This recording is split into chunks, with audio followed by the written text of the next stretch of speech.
Welcome back, friends. It's another episode of The Mindful CEO. I'm your co-host, Chris Angel, here with our host with the most, Aaron Hendon. All right. What's up, my friend? We've been through this. I am What? not the host. We are co-hosts. Fine. Okay. Don't make me come over there. Welcome to our other host. I'm your host, joined by our other host. There we go. That's not confusing at all. Very good. And today we have a guest, Thom Walters, and I'll jump right in. And Thom is a meditation instructor and the host of the Zen Commuter Podcast, and we'll get into how that came about. But also, I've been working with Thom for a little bit, and he's just got this whole world to offer us in terms of long, rich history in meditation and coaching executives and coaching entrepreneurs in meditation. And we just thought it'd be a perfect match for us to jump in and talk about it. So Thom, welcome to the show. Well, Chris, Aaron, thank you so much. I'm really looking forward to our talk today. I have a feeling that we've got a similar format. Way back in the day when Zen Commuter started, I'm like, okay, I'm going to be totally professional. I'm going to have questions, 10 questions. We're going to go question 1, question 2, question 3, question, answer. I'm like, and I jettisoned that theory and that process about 2 years in when I thought it was like, this is really exciting. Yes. So much like you guys, it's just like a form. I have questions usually, but I get to one maybe, and then it just goes from there. It's just a meandering, wonderfully meandering path. So whatever we talk about, I'm sure it's going to be beneficial for all three of us and hopefully for your listeners. Killer. Well, let's just start with Zen Commuter because it's a great name, and just give us a little bit of background of what that's all about. Yeah, sure. I worked in the finance industry for about 11 years. And one day, even as a meditator, I was working on a Sunday. Aaron, you've heard this story. Maybe Chris hasn't. Definitely your listeners haven't. But I went into work on a Sunday and just to get some things done. It was a busy time of year. I was doing payroll back in the day, crunching numbers, real exciting stuff. And I was the only one there. It was like 2:00. I did all the work that I needed to. The office was empty, even though everybody else had some stuff to do. But they either had, what do they call them? Boundaries? Yeah, it was boundaries. And they didn't show up on a Sunday. So I was getting my work done. I was finishing things up. And I just said out loud to myself, I'm like, okay, am I done? And then I heard the voice of my guide in my head say, yeah, you're done. I'm like, oh, you don't mean done. You mean done. I'm like, yeah, you know what? I think I am. So I made my way to a conference room, closed the door, meditated for about 20 minutes, talked to my guide, came back, went to my desk, and wrote up my letter of resignation for our VP and said, hey, thank you so much for this opportunity. It's been a great run for 11 years. But now it's time for me to really do what I'm supposed to do. And even believe it or not, I didn't even know what that was. I mean, I knew I wanted to write a book. I knew I wanted to just change the world and experience something in a different way. So after that, I said, okay, well, I'm going to write a book, which is cool. It's called Discovering Joy. It's out on Amazon. And I haven't done a lot of marketing for it. I didn't even know how to do marketing back in the day, but that was what I wanted to do. But even though I had a 401k, I'm like, I still probably need some money coming in. So I became a personal trainer. And I did that for 7 years. And then my guides and my soul said, yeah, you're done. And somehow put it in my path to get fired, even though I was doing great. I'm like, okay, I'm not too bummed because there's bigger things for me to do. But with that said, still the desire to have another income. And I had never had a commute before. Fidelity was the next exit up. I just took the back roads there. The gym was down the street. So when I got this gig doing like a quick, a couple hours a week payroll, I got on the highway, not even knowing what a commute was. I'm like, I can't believe I was that green. But got on the highway. I'm like, why are we stopped? Why is everybody stopped? So I'm like, okay, well, this is weird, but we're not moving, and I had to be at work, and I'm like getting a little ramped up. Even me, I had a robust meditation practice, but I'm like, this is messed up. I have got so I found myself getting ramped up, and then same thing next day. I'm like, okay, dude, you just gotta chill out. I mean, it's who you are. So I'm like, yeah, if I'm a chill guy and I am getting wildly ramped up, then I imagine the people around me are equally so. So I'm like, you know what? I've been listening to podcasts to get me through the commute. So I'm like, I think I can do that. And I have to, because I have to find a way to chill me out and chill other people out. So that was the birth of Zen Commuter. So that weekend I said, let's see, how do you do a podcast? Was that 10 years ago? So you started that 10 years ago, right? Yeah, it was about 10 years ago. I think. I haven't done the math. I just know it's like Been a while. 2,000 plus episodes of one, Wow. 1,600 episodes of the other. Wow. But about three years in, Zen Commuter is doing just positivity, like focusing on ways to change our lives in a positive way, whether it be working out, thinking, meditating, eating right, all sorts of stuff. And then in a meditation, coincidentally enough, my guide said, where do you get the biggest bang for your buck when you think about a chill life? I'm like, oh, that's easy. It's meditating. It's like, why don't you just talk about that to people? And eventually I said, yeah, that's right. And fear kind of popped up, say, dude, you're going to lose a lot of people because if you dig deep into meditation and forget about fitness and about mindset and all these things, some people are just going to jettison. I'm like, oh, they jettison. And actually, I think the next day I brought that up in my meditation, and my guide Bartholomew said, that's fear, right? I'm like, yeah, I kind of figured that was it. So I went all in with meditation, and the exact opposite happened, obviously, as you would expect. People just like, oh, no, they want to be guests on the show. And there was just so much to talk about. So, yeah, not the Reader's Digest version, but that is that is the birth of Zen Commuter for sure. Awesome. I love that. The whole world of the thing that struck me this time, because you had shared that with me earlier, and I love that story for a lot of reasons, right? One is I'm done here is just a great experience to have, and to we can hear things we couldn't hear when we're practicing. A robust, as you said, practice in meditation or mindfulness will allow us to see and hear things that are there to be seen and heard, but we wouldn't see or hear them, and we act as if they're not there, like the signs aren't there. Right. And that's just the whole world. We could go down that road, but the thing that I just got not hooked by, but the thing that I heard this time is your guide has a name. Yeah, Bartholomew. Talk to me about that. I got to know about Bartholomew. I got to know about the name, because shit comes to me in meditation, but I don't have a name for the person. I'm actually curious. How'd that come about? And is there a utility to that, or is that just the way it is and you don't even think about it? And why am I talking about it? Because we call those things trees, and we call your guide Bartholomew. That's a good point. Like, it's like, yeah, that's Chris. You're Aaron. Right. Exactly. My guide's Bartholomew. That's just how that is. Why are we talking about it? So talk to me about that. Yeah, great. So when I learned how to meditate way back when I was 18, when my mom and two other people taught me how to meditate, one of the things that they focused on was connecting to our guides. And in a meditation, I met Bartholomew. And when I met him, he was just light. He was just this big ball of light. I said, that's kind of weird to talk to. I'm talking to light. Is there any way we can make this easier? He's like, I had a form way back in the day, which isn't really way back in the day, but he said it is for you. Will that be easier? I'm like, yeah, that definitely. So that light morphed into a form, which is Bartholomew. He's obviously he's formless now, but so he's about five, stockier guy, squinty eyes, beautiful smile, and yeah. Wow. And so he's been around since you were 18. Yeah, exactly. Wow. Yep. And he's one of my guides. There are times that I'll get wisdom in a meditation, and I'm like, that's not Bart's voice. I'm like, But I always know that whenever I'm meditating, whoever comes in, male, female, formless, genderless, they're like, they got my best interest at heart. So I'm like, cool. Hey, I don't know you. I don't really need to know you. You give me some good guidance, so I'll go with it. It resonates. So he is the main person that I talk to, and I hear him all throughout the day, in many times, and he lets me know, hey, slow down, stop being fearful.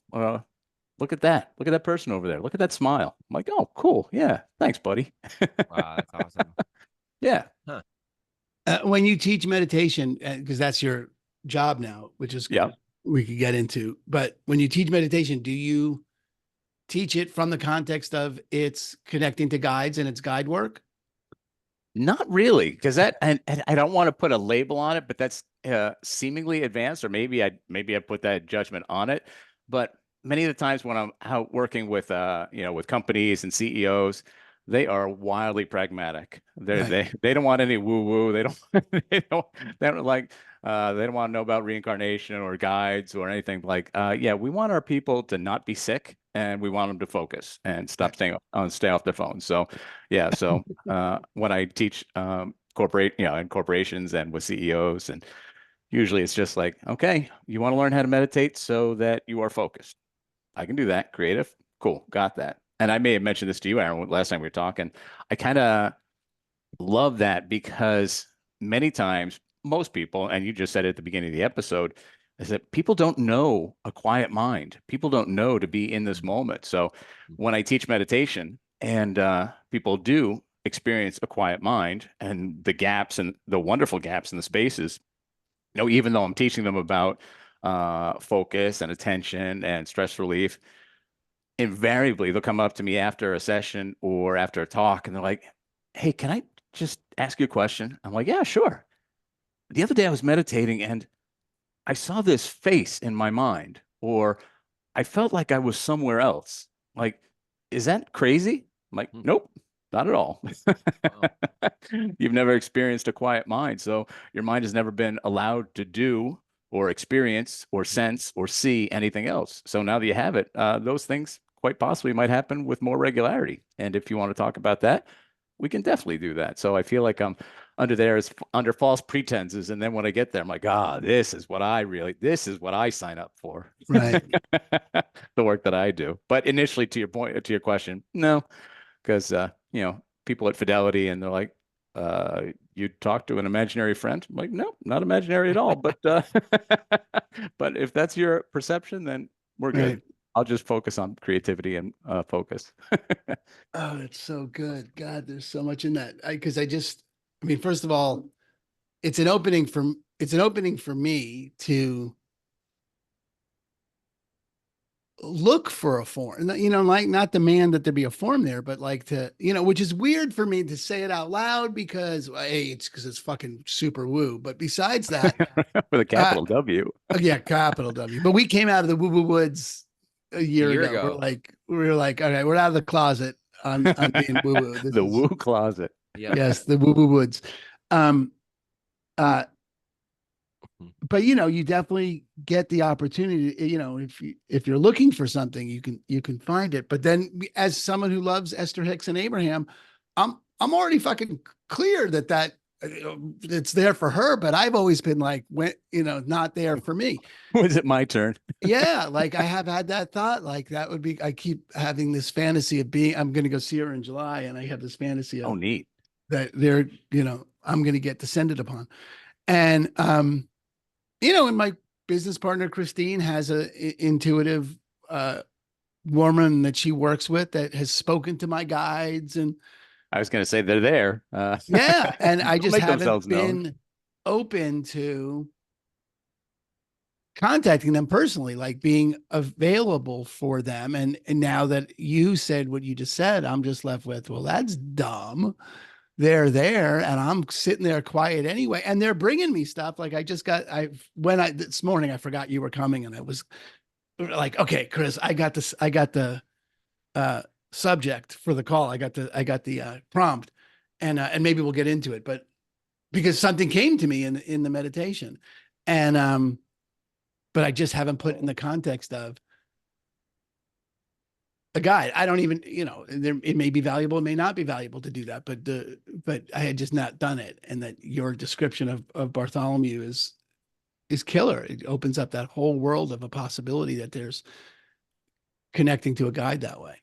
What if your guide is Jerry Garcia, Aaron? What if your guide was Jerry Garcia? Well, that would be possible. Can we request it? Can you make requests? Like I would like to, right. Yeah, I don't even know. I don't know how that works. Yeah. Just thought anyway. Well, it's funny because say, Tom? I was just going to say that I had a huge leg up because my mom was incredibly progressive. I mean, to be teaching meditation in 1982 is already progressive, but even then, the things that we talk about, that we're talking about, the things that people talk about with regularity about manifesting or guides or quantum energy, she was talking about that way back in the day. And I tell people all the time, I'm like, she was trying to tell me way back in the day, and I was like, woman, I love you. You are like my world, but you're a little out there.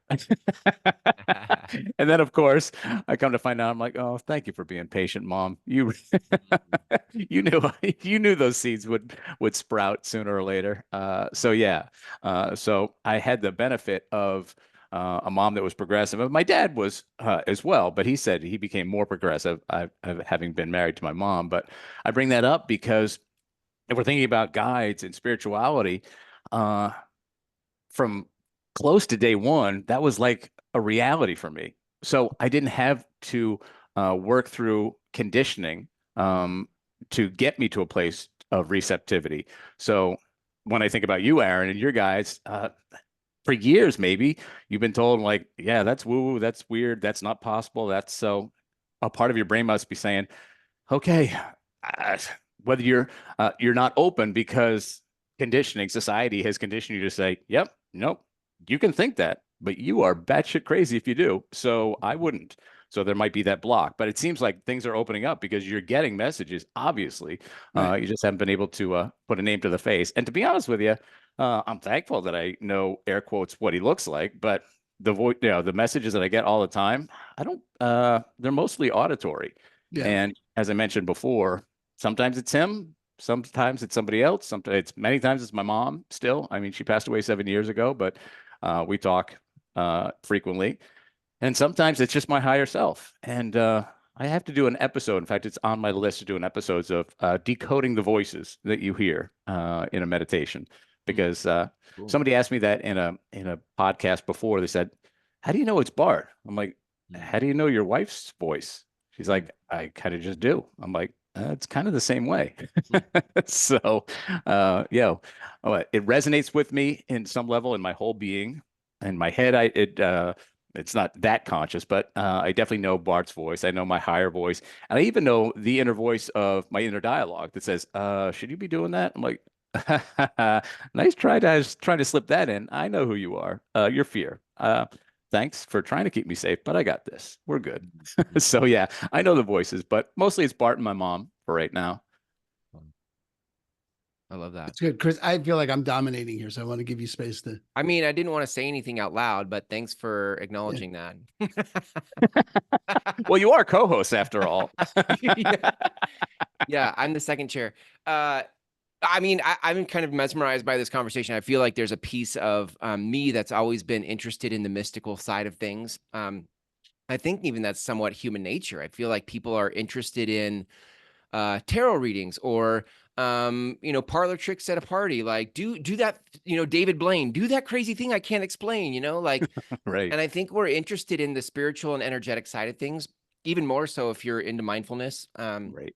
And so it's interesting to me that there's a whole collaboration available in the spirit side of things for business. I don't think, like you said, I think in business we get so pragmatic, but it's just occurring to me in this conversation, what would the world look like if people in business were tuned into the other side of the veil? We were picking up what our guides want to help us with. We're so fiercely independent that we just get like, I don't know who my guides. I mean, I have guides. I've had psychics tell me I have guides. They've been in communication with my guides, and I'm like, I don't know. Sure. I'm not opposed to it. I invite it. I'm interested in it, but I can't stop my mind long enough, kind of to your point, to like hear anything. Right. Right. And I'm glad that you brought that up because I think it is changing. That there are many people. I mean, I think on some level, you guys do that. Talking about the mindful CEO. I mean, literally, that's the nature of your show is to connect leaders with something beyond leadership or more effective leadership that goes beyond the human, and that's wonderful. And so you are one show, I'm one show, and it's happening all over the world, and it's great. I mean, the only challenge I see is like going from, and Aaron, you've been meditating for a long time as well, is that when we started meditating, nobody knew what meditation was. Yeah, I mean, we were pre-internet, at the risk of making both of us sound 9,000 years old. We were pre-internet, pre-computer. So if you want to read about any or know about anything, you went to the library or pulled out your Encyclopedia Britannica. Oh, But now, yeah, right. I can smell them right now. Yeah, seriously. I just actually got that. I'm like, yeah, oh, that's it. Yeah, I totally remember that. I'm trying to think how I did find out about TM. TM was definitely, I think, even though my mom didn't teach TM, I think that became very popular very quickly. And when people think about meditation, they think about TM. That's how I started, was with TM. And right. I don't know how I found out about it. It certainly wasn't my parents. Clearly you were supposed to. Yeah, I was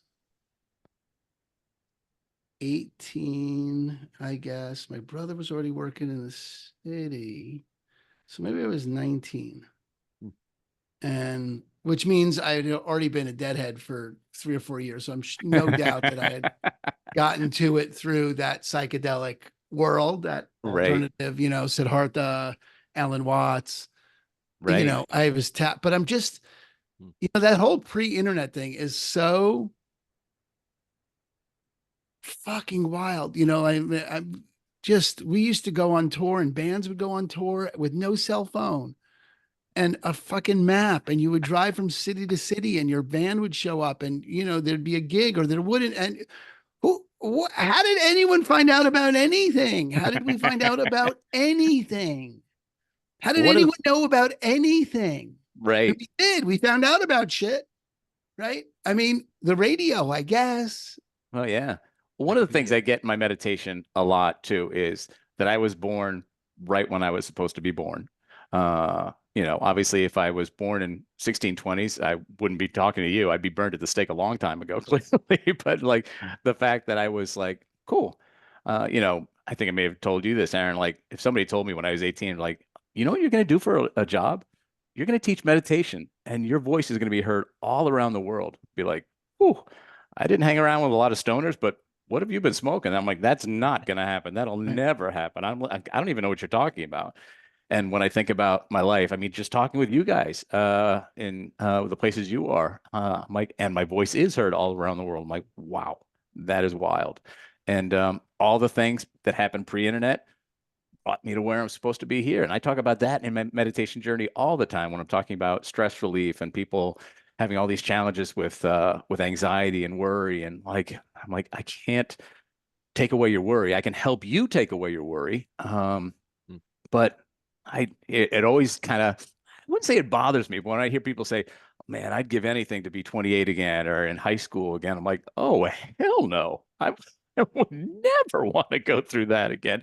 Not that it was bad per se, but I'm like, man, my life is so full. And it's just opened up, and the things I've seen and the things I've experienced, the things I've been witness to because of my meditation journey, because of mindfulness. I'm like, I didn't know that stuff. I mean, I was meditating back in the day, but my life, I'd say 30 on, just took off in the most wondrous way. And I see things and I question reality in wonderful ways all the time. And like every day I wake up and I'm like, show me something new. Show me something new today. And I am never disappointed. And I'm just like, wow, 60 years old, and I am still seeing a world that is brand spanking new. I love that.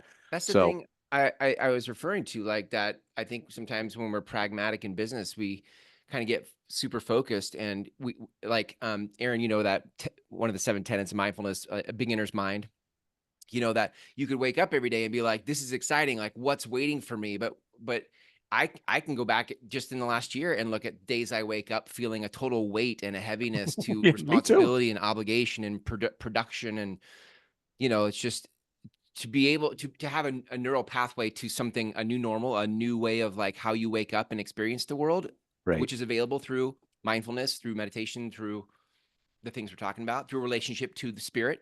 Right. Yeah, man, I think that's I think I would say this is an early adopter conversation. Yeah, I don't know that absolutely. it's reached the early majority or the late majority yet, but I feel like we're It's getting ramping there. up.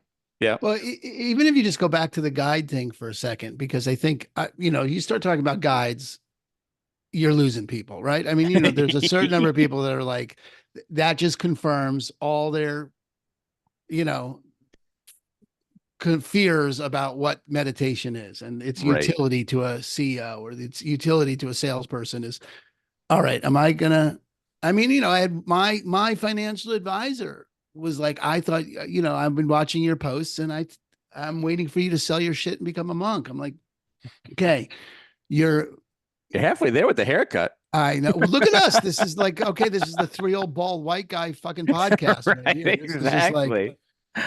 this is the stereotypical podcast right here. This is the meme. We're a meme. It's no smartless yet. But okay, meditation doesn't have you lose your hair. No. But I've been practicing this thing, and I can now put it in the context of guides, but I hadn't. And the way I've been having it is I've been working on honoring my intuition. And the way it has been showing up, the way I get to practice it, like the little things are, I'll see whatever. I'll see my keys on my desk and I'll have a thought, those need to go in the jar. And if I start honoring that like intuition, or now in this context, my guide telling me something, I get more of it, because every time I dishonor it, I'm like backtracking, going back to get my keys or going back to do this later. Or every time I dishonor that thought, it just shows up like a thought, you have a million times a day. Like I should call my mom, or all those things that just pop up, and they're beyond random thoughts that so that's the thing, is to sort of parse them between those and then the random thoughts of, oh, I'm a piece of shit. Oh, I'm not good enough. Oh, right. But no, my coffee cup is on my desk. I'm going to the kitchen, pick it up, bring it back with you. It's the mundane, the simple things. I hadn't put it in the context of, okay, that's my guide, right? In that case, my guide is my mother, right? Like, fucking pick up your socks, right? But stop being a slob. Don't be such a bitch. But those times when and I think as you quiet your mind, you can hear that voice more distinctly. And as you practice honoring it, it starts to come through more clearly. It just grows. It has more to say, and you can hear more stuff. And I just hadn't put it in the context of those are guides. And I think if you put it in the guides, you pick up the woo-woo contingency and you lose the, the executives. But if you put it in the side of, trusting your intuition, going with your gut, right? And part, it's a way of languaging it that will speak to people. That makes it digestible for many people. Yeah, it makes it digestible, but it's beyond just going with your gut. It's without quieting the mind, without practicing that. I think there's a shit ton of fear that your gut wants you to avoid doing or do. Huge. You can't hear the difference between those things unless you have practiced quieting the mind. Well, I owe you guys a thanks, because as we talk, I come to realize that what and Chris, you talked about too, like my normal isn't really normal, but I've known that for a long time. But it just helps me understand. I'm like, God, what a gift my life is. To be able to think about things. One of the things I talk about in my meditations all the time is we look at life and we just look out and we're like, this is one crazy, random, chaotic soup of like so much going on. And in my meditations, the exact opposite comes through. It's like what you see as in your humanness as random. There are so many wonderful interweavings happening. And to your point, Aaron, it's like something as simple as putting down a coffee cup and your guide saying, put it in the sink. You might think, I'm like, is that just like me just saying, I'm like, I don't want to be a slob, or like, but then you'll find out somewhere down the road that like, I mean, for me, I'm going to segue on that thing. So I'm a pretty orderly guy. And if I go to bed without doing the dishes, leave them in the sink, that's a clear sign that something is not right in my world, and I need to like bring it to my cushion and say, okay, what's going on? So there are things that that my meditation allows me to. Anybody else be like, yeah, dude, clean up your dishes. But for me, because of my meditation, I now know that not only as a sink full of dishes means that my peace has been altered in some way, means I need to get to my cushion to find out what it is. So the mere fact of something as seemingly innocuous as leaving a coffee cup on the table isn't just leaving a coffee cup on the table. It means, okay, cool.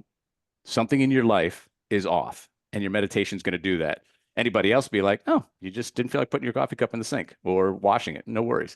For me, because of my meditation, much like you said, I'm seeing all those ways that things are coming together, not just in my life, but in life. And one of the things I talk about on Zen Commuter all the time is, when we have regrets, I'm like, they could really beat us up. Of course, I'm preaching to the choir, but with a mindfulness, we just see things as they are. When we're in this moment, we see everything is working out just the way it's supposed to. And that is a message I get. It's even, it's not, I'm not deaf to it because it's happened so many times, but whenever anything seemingly in my human brain says, man, why the fuck did that happen? Bring it to my cushion and like, you know why it happened? To bring you to this point. So you could see this, so you could see the difference between this and this. And it's just like, the message I get from Bart, from my other guys, from my mom is like, sweetheart, nothing bad will ever happen to you. There is no bad. It's a judgment. And if you see everything as an opportunity to grow, whether you see it through your human eyes as good or bad, you are always growing. So whatever you bring to you, whether it be something that is seemingly good or bad, you've brought it to you to learn, to grow, to connect to your divinity. So just experience life and drop the judgments, experience life, and just go on your way. So those are messages that come to me all the time. But the interconnectedness of everything is a very palpable lesson. And whether it be guides, whether it be my higher self, or just my meditation practice, helps me see how everything is so connected. And it helps me. Not, well, I was going to say pull out my hair, but I think that ship has sailed. Yeah. So those are the benefits I get from my practice for sure. There's some balance in here of like, everything you're saying, I think Aaron and I totally 100% believe. Like like I said, we read the books, we bought the t-shirt. Like, I feel like we're all in on those thoughts. And then there's this other thing that happens. I've seen it in Aaron and I see it with myself. And I don't know you well enough, Thom. You seem pretty attuned to how you see the world. But there's a place then where it comes back to then communicating to the rest of the world and feeling like I don't want to be so woo that you judge me or you think that I'm an idiot, and so what I end up doing is trying to move towards a convincing or I start filtering certain ways so that and it causes me to question myself. But then in a conversation like this around the right people, I have no questions. There's not a question for me. It's all very fluid. But then I go back to the world where one of my biggest fears is rejection, personality profiles. Like I want to be liked. I want to frame things in a way that people feel safe around me. There's all kinds of twisting and bending I'll do to when I don't know if how I see the world is received over there. And I think that's an interesting place if you're a mindful CEO who's curious or interested or attuned to spirit, and then trying to lead a team who thinks you're an idiot or is scared by your spiritual woo-woo-ness. It creates a real dissonance of your lived experience. Like, this is who I am, but I don't feel like I can be that in the world. It'll go away. Yeah. And thank you for sharing that with us, because like I told you, like when Zen Commuter was all about positivity and then I went to meditation, fear crept in. Same like, and when I started talking about meditation, I said, do not talk about Bart. Or people are going to think you are batshit crazy. I'm like, and so, I mean, that was 10 years ago. I mean, on some level, we all care about on some level what people think, but I am very happy to say that, when I said I wouldn't want to go back to 28 or 18, I'm like, I live a life where I'm like, you know what? I don't give a shit. You think I'm crazy? Then walk your path. I'll walk mine. No worries. And having that understanding that I'm always going to be, that the universe always has my back. I'm like, I'm never going to miss that. Like, so if, back in the day, if I applied for a job and I didn't talk like this, but I definitely didn't have my like, okay, this is business face, this is meditation face, this is Thom. I'm like, you know what? This is me. This is me. What you see is what you get. If you're on board, if you're not scared, cool. If you are, no worries, no judgment. You got your life, I got mine. And there's definitely a piece that comes from that. And one of the other things that I'm still working with, and I don't even know if I'm working with it per se, is like, I know the world that I see is not the world that everybody else sees. And but I also know that I have chosen humanness. So I have to walk a human path on some level. But one of the greatest gifts that my mom showed me through her, just through being her, was my mom, even though I was like, 12 years old, I'm like, wow, you're kind of out there. I don't understand your thoughts. My mom she was very progressive. She was very kind, very loving. And the things she talked about, she talked about. And she, I think, was at the same place that maybe I am at now. She's like, she never had to say, this is how it is. This is how I think. And this is how the world is. She said, this is what I experience. If you experience it, that's cool. And if you don't, no worries. And to that point, she never, everybody she talked to was, they were just captivated. And it was everybody. My mom was one of the kindest people in the world. She would talk to anybody, and I'm going to get choked up thinking about it. But she wouldn't care if you were a CEO or if you were looking for change, if you were waiting for a bus. She would just talk, and regardless of who it was, she'd just be like, they'd just be like, just captivated, like she was, it's like she was singing, like she was an angel, and she definitely was for sure. But she got to that point, and I think I'm at that point too, where it's just like, I don't make excuses for my life. I'm like, I mean, that's a perfect, I said it so many times. It's like, this is my life. I'm like, I don't need to be accepted by anybody. I've got the universe. The universe is in my back pocket. I'm like, I don't care if you are a millionaire. I don't care if you think I'm batshit crazy. I'm like, I'm happy and I see the world in a beautiful way. So I don't need your acceptance. So no judgment. I'm like, we're on different paths. You take your path, it'll lead you where you're supposed to be. And I'm going to take my path and it'll lead me to where I'm supposed to be. And it is leading me to where I'm supposed to be. So I think I got a lot of my mom in me. Yeah, that's excellent. Because you said this thing about your mom where it was about I've been having this conversation recently about the difference between the way we language things and the way we experience things, and that language, I mean, for sure, there's this whole background that Chris and I come from where there's an advantage to noticing the degree to which language actually creates our world versus describes our world. Huge. And at the same time, when you're in that world of language creating a world, there's also a limitation to language doesn't actually create the experience of the world. The language, on one hand, I could say, I love you, and I'm creating that. That's a language-based phenomenon. But what I say, I love you, it's the Wittgenstein beetle experiment. Like whatever I say I'm experiencing is never going to be what you experience. It's just not the same thing. Right. And without that recognition that, I mean, I got into this, I'm in this mental jousting match between Esther Hicks and Joe Dispenza. Right, those are two great people to have. And exactly. But I'm like, they have Joe is gratitude is the ultimate point of attraction, and Esther is appreciation is the ultimate point of attraction, which led me down this road of, okay, well, what the fuck's the difference between gratitude and appreciation? I was just going to say, they're just words that we've given. Yeah, but they're okay, good. So now I've been really engaged in this for about 8 months now, 9 months. And I got really, for myself, this is an experience, and I'm going to put it in words because that's how we communicate our experiences. Right. And so I don't mean it like the truth. I mean it like, check it out. And if this jives with your actual experience down the road, maybe it's be useful and you can tell me about it. Right. But I'm pretty clear that what Esther's calling appreciation is what Joe is calling gratitude. But appreciation and gratitude are in fact distinct phenomena. There's a lot of different parts to this, and this is what came to me in this meditation. just a side note, because now we're going to cottywomple out of here. You said you bring it to the cushion. Yep. Okay. That's fucking great metaphor. And I think, and I don't think we're going to have time to get into it today, Thom, but I think there's an important something to discover in, because I thought you said I'd bring it to my coach, which you could also, you could contextualize Bart as your coach. I've never seen him in black and white.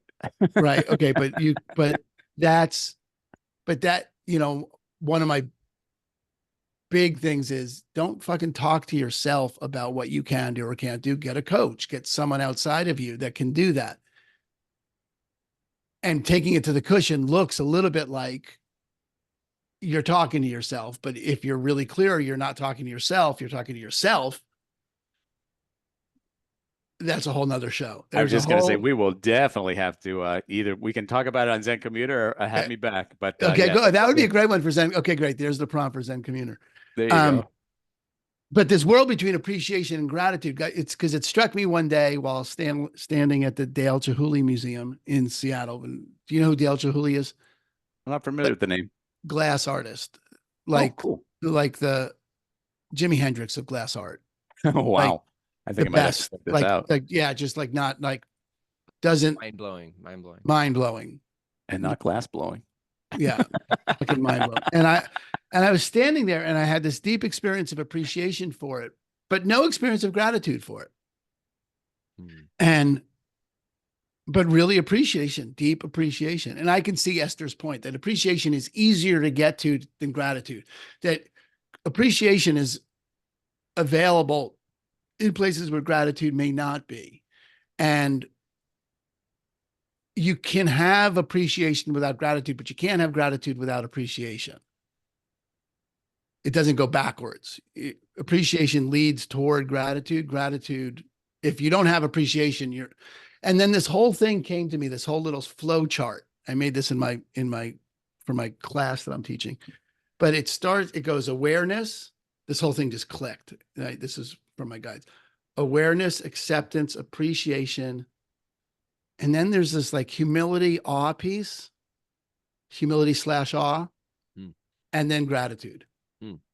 And then that's the flow.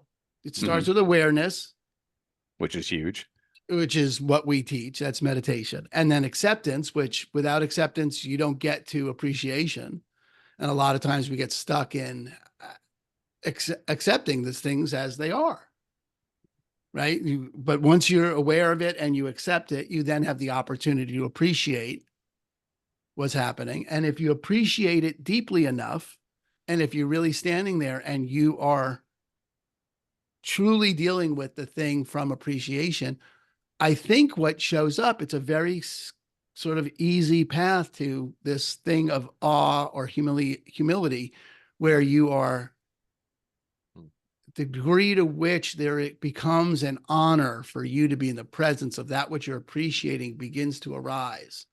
And I think you could call that awe or humility or some combo of those. Right.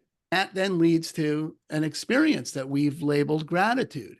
Like that whole world has just happened. Now, sometimes it happens really quickly. You're holding your newborn baby. It's like, fuck, bam, grateful. Right. And sometimes you get fired and you're there in upset. You're not even aware you're upset. And then awareness, acceptance, appreciation for having gotten fired. Then I don't know, we're all in humility fall in that one yet, but they're definitely on the spectrum for sure. Yeah, you certainly can't get to gratitude without that. And even, just like the perfection of the universe in my back pocket, whatever, it happens in that space. Anyway, that I don't remember how we got started on this, but that's. Well, one thing I would add to that is it's all, you talked about it, you touched upon it when you started talking about that. It's language. I mean, there are many times I experience things in my meditation and I try and bring it to Zen Commuter. I'm like, I'm going to try and bring this to your attention here, like try and explain it. But I'm like, it goes beyond words. I can't even, like, when I think about the times that I felt connected to literally all life and all times in all places in a meditation, I'm like, right. try and put that into words. I'm like, I really can't. You So can't. sometimes I try, sometimes I don't. And it just comes down to energy too. Right. Which comes down to guide, intuition, gut, anything. Channel, whatever. What you're going to use a word for it, and then you're going to label that word weird or science. What's his name? He's a comedian. He does this little riff on God, and not George Carlin. No, it's the spiritual connection to an an unexplainable mystery of life is what not an old man in the sky with a beard, not like, okay, this book is literal, but like there's an opportunity for us to get, okay, even if you're pure science, Neil deGrasse Tyson. Neil deGrasse Tyson. Yeah. Neil deGrasse Tyson, Carl Sagan, it doesn't matter how sciencey you want to get, Neil, right? At some point, how'd the whole fucking thing happen? At some point, all the way down, you're just left with, it just happened. Okay, well, if you're in science and you're landing on it just happened, I'm landing on that's a fucking miracle that happened. We're the same people. Yeah, absolutely. Right? That's that line of thought. That's the Einstein. Either there's two ways to look at things. Either everything's a miracle or nothing's a miracle. My mom had a quote that either she paraphrased from science. She says, "True science does not negate true religion," meaning that they are the same. Yeah, that's great. I won't even bring it up with that. Well, I'll bring it up and then we'll talk about it in some other time. Is the very thought about thoughts. One of the things I talk about when I'm teaching people about anxiety is like, you realize that absolutely every thought is fictional. And people are like, what do you mean? I'm like, there's no thought that you've had that is original. It's you either are expressing it in a human context. But I mean, think about everything. The color blue, like the sky is blue. Okay, cool. What is blue? It's a color. Cool. Where did you learn about that? In school. Somebody taught you about the color blue. Blue didn't even exist. The word blue didn't even exist for thousands and thousands of years. Blue is the newest color there is. That language to explain something, much to your point. And same thing. Well, the earth is round. Like it is for many people. I'm not saying it's flat, but I'm like, 300 years ago or whatever, many people, if you told people the earth was round, they'd be like, yeah, you're dead now. Yeah, you're going you're going to be burned at the stake because you're talking heresy. So all our thoughts are borrowed. So to your point, we just have to put things in a context that works for us. And I don't really speak to an audience anymore. I'm like, the people that are supposed to hear what that I'm saying will hear what I'm supposed to say, and vice versa. Like I said, having the universe in my back pocket, I'm like, my soul guides me to places. I'm like, back in the day, I used to fight tooth and nail. I'm like, what do you mean go over there? I'm like, just metaphorically, what do you mean talk to that person, go over there? I'm like, I don't even know them, or that's crazy. And now I'm just like I said, if my guide says, hey, go help that person, or go look at that smile of that baby, or look at that guy kind of getting pissed off. I'm like, I guess I was supposed to see that. I'm like, okay, cool. Thanks for pointing that out. And everything. I'm like, the world is just so miraculous when you look at with abject ignorance. And I say that in the most loving, kind way. My mom used to say that all the time. She's like, knowledge is nothing. Experience is everything. She's like, no judgment, no right, no wrong. She's just be open to the world. I'm like, cool. I think that's a great way to end it. That's a great way to end. Not that I'm calling the shots, but I'm like, I'm looking at the clock and I'm like, great way to end this. That's perfect, Thom. I love nailing it with that. Thank you. Yeah. Chris, if you would just quiet down during these conversations, it's just, dude, you've been like chatty Cathy the whole time. Like, so fucking interruptive. Well, I'm gonna have to demote you to co-host. Fair enough. Thom, if people want to learn more about Zen Commuter or reach out to you for hiring you for other purposes, how do people connect with you? That is the best place. Just go to THOM at Zen Commuter if you want to send me off an email, or if you just want to check out all the things that I'm doing, just zencommuter.com, ZENCOMMUTER.com. Beautiful. And I must say that all the platforms, the podcast platforms. Yeah, exactly. And as a quick aside, I'm not a big social guy. So if you want to talk to me, email me. I love dialogues with people. They have much more depth if somebody takes the time to go out and craft an email as opposed to like, oh, look, a kitten video. Oh, there's Thom. I'm like, yeah. Don't be denigrating kitten videos. What? Mindful communication? What are you talking about? All right, Thom. Thank you so much.